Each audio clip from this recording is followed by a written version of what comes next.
Antes de Adam West, antes de Michael Keaton, antes de cualquiera que hoy nos haga decir ese es Batman, hubo un tipo con una capa, traje gris y máscara con orejas modestas que atravesó la pantalla por primera vez.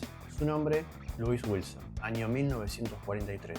Y la historia que les voy a contar no es solo la de un actor, es la de un personaje que salió de las viñetas para enfrentar la Segunda Guerra Mundial, el cine de serie B y una idea que cambiaría la cultura pop.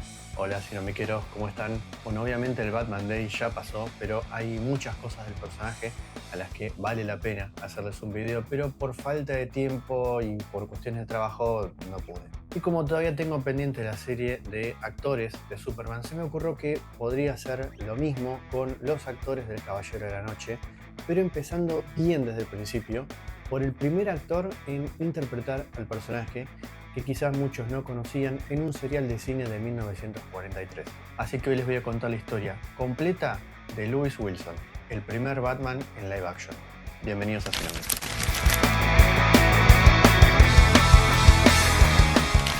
Año 1943. El mundo está en guerra. Los cines todavía huelen a celuloide y nicotina y en las salas oscuras los chicos se sientan a mirar capítulos de aventuras por entregas. En medio de todo eso, un joven actor de Massachusetts llamado Lewis Wilson está a punto de ponerse un traje gris con orejas de tela, una capa corta y un cinturón que parecía más útil para sostener un pantalón que para guardar batarangs. Sin saberlo, está por convertirse en el primer actor de la historia en interpretar a Batman.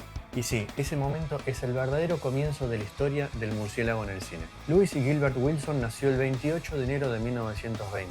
No hay acuerdo total sobre el lugar exacto. Algunos dicen que en Framingham, otros en Nueva York, pero poco importa. Lo importante es que nació con una vocación artística que lo llevó a estudiar en Worcester Academy y con apenas 20 años decidió probar suerte en Hollywood. Era joven, guapo, con voz firme y una mirada que mezclaba ingenuidad con determinación. No era una estrella todavía, pero el destino, o mejor dicho, Columbia Pictures, estaba por cambiar eso. Porque en 1943 Columbia buscaba algo especial.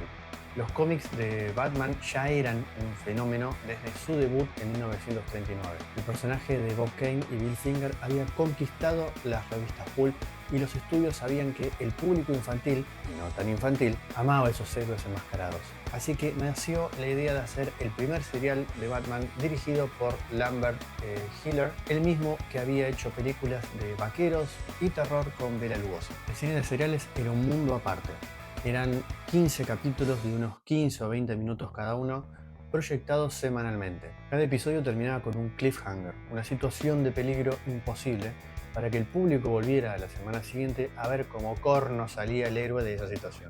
Y Columbia necesitaba un héroe, Batman joven, ágil, que pudiera llevar un traje que, bueno, no era precisamente el más elegante de la historia. Y ahí apareció Lewis Wilson. Tenía 23 años y Batman fue literalmente su debut cinematográfico. Imagina la presión, primer papel, primer traje, primer héroe enmascarado de la historia del cine moderno. Su compañero sería Douglas Croft, de apenas 16 años, interpretando a Robin, y juntos formaron el primer dúo dinámico en imagen real. Ahora bien, hay que decirlo con honestidad, el traje era humilde, era un pijama gris con una capa corta, máscara que parecía hecha con goma de alfombra y un logo del murciélago que parecía dibujado con marcador. Pero hay que entenderlo en su contexto. Estados Unidos estaba en plena Segunda Guerra Mundial y los estudios tenían presupuesto de guerra. No había materiales, no había tiempo y todo tenía que hacerse rápido. Pero lo interesante del serial no era solo el traje, sino el contexto histórico. El villano principal era el Dr. Ito Daka, interpretado por J. Carrol Naish, un científico japonés que conspiraba contra Estados Unidos desde su guarida en Chinatown. Era un personaje creado puramente para el serial, reflejo de la propaganda bélica del momento. Hoy se lo ve con incomodidad y con razón, pero en 1943 era una pieza más de esa maquinaria de guerra cinematográfica. Y entre esas explosiones, clichés y laboratorios de cartón nació el primer Batman de la pantalla grande. Un Batman que no solo perseguía criminales, sino que también servía de símbolo patriótico. Un héroe que representaba el bien contra el mal, la democracia contra el totalitarismo y que cada sábado mantenía a los chicos al borde de la butaca.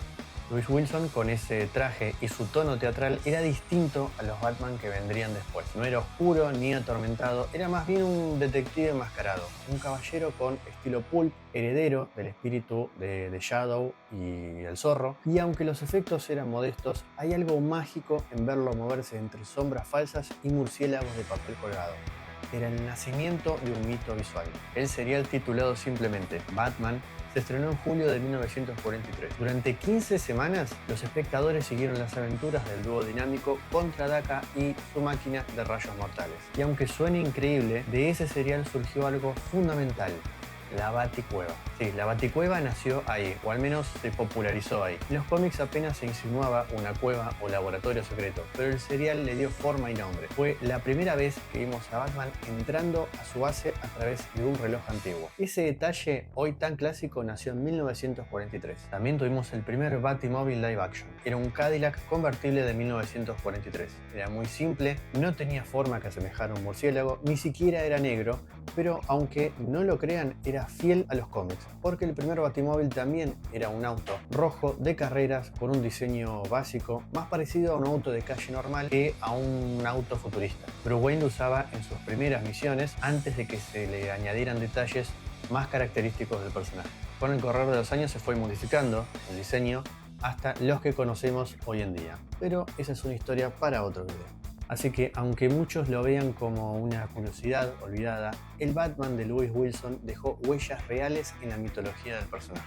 Con el tiempo, el serial de 1943 fue revalorizado. Durante años se lo consideró un producto menor, incluso risible, pero los fanáticos más curiosos lo rescataron por su valor histórico.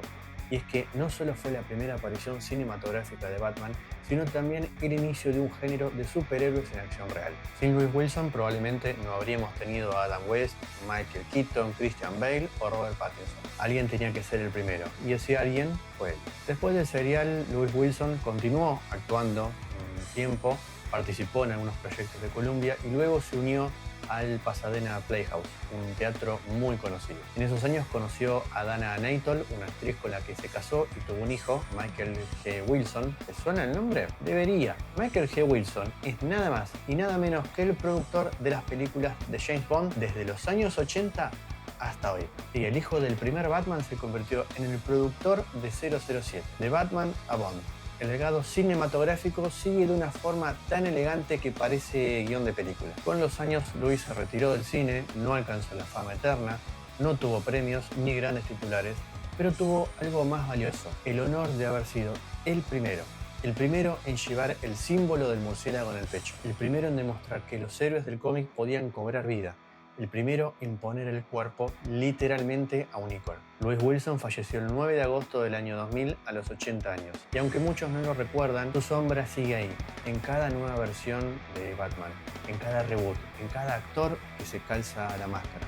Porque cada vez que alguien pregunta ¿quién fue tu Batman favorito?, la respuesta más justa sería: gracias a Louis Wilson, todos los demás pudieron existir. Louis Wilson no fue el Batman más recordado, pero fue el primero en mostrar al mundo que los héroes no nacen perfectos, se animan. Y en 1943 un joven actor se animó. El resto es historia del cine. Y si esta historia te dejó con ganas de más, si querés descubrir cómo siguió todo con el segundo Batman, Robert Lowry, o cómo evolucionó el traje, la Baticueva, el Batimóvil y la figura del murciélago hasta el cine moderno, entonces te invito a seguirme en mis redes, suscribirte a Cinomics y activar la campanita para que no te pierdas de nada. Porque acá seguimos explorando el origen de los héroes, el cine que los hizo inmortales y las curiosidades que pocos cuentan. Porque acá cada historia tiene una capa y cada capa su historia. Nos vemos en la próxima.